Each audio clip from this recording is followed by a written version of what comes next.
Giddalur MLA అన్నా రాంబాబు చేసిన సంచలన ప్రకటన మనం చూస్తున్నాం బ్రేకింగ్ న్యూస్ రూపంలో. అనారోగ్య కారణాలతో వచ్చే ఎన్నికల్లో పోటీ చేయను అని అంటున్నారు రాంబాబు.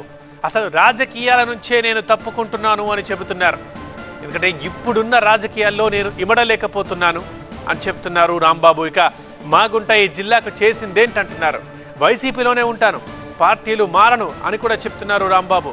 ఇక అధిష్టానం గిద్దలూరులో అభ్యర్థిగా ఎవరిని నిలిపినా సహకరిస్తాను, రాజకీయాల నుంచే పూర్తిగా తప్పుకుంటాను అని అంటున్నారు రాంబాబు.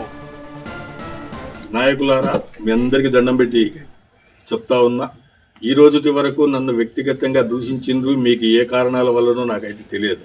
ఎవరెవరి అయితే బర్త్డేలు అన్ని చేస్తారు, ఎమ్మెల్యే కాబట్టి నాకు చేయరు. ఎందుకంటే కులాల ప్రస్తావన ప్రకారం మేమేదో చిన్న కులాలకు చెందిన వాళ్ళం కాబట్టి మీకు ఎవరికి కూడా అంత పాపం శ్రద్ధ ఉండదు.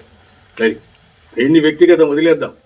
ఇప్పటికైనా పార్టీ శ్రేయస్సును దృష్టిలో పెట్టుకొని అన్నారాంబాబు అనేటువంటి వ్యక్తి 24వ సంవత్సరంలో జరిగే ఎన్నికల నుండి వైదొలుగుతున్నాడని చెప్పినాడు. కాబట్టి ఇప్పుడైనా అందరూ కలిసికట్టుగా ఉండి ఆ జగన్మోహన్ రెడ్డి గారు ఎవరిని ఆశీర్వదించి మన నియోజకవర్గానికి పోటీ చేయమని పంపించిన వారి యొక్క గెలుపు కోసం అందరూ ఇప్పటికైనా కలిసి కష్టపడి కృషి చేయండి.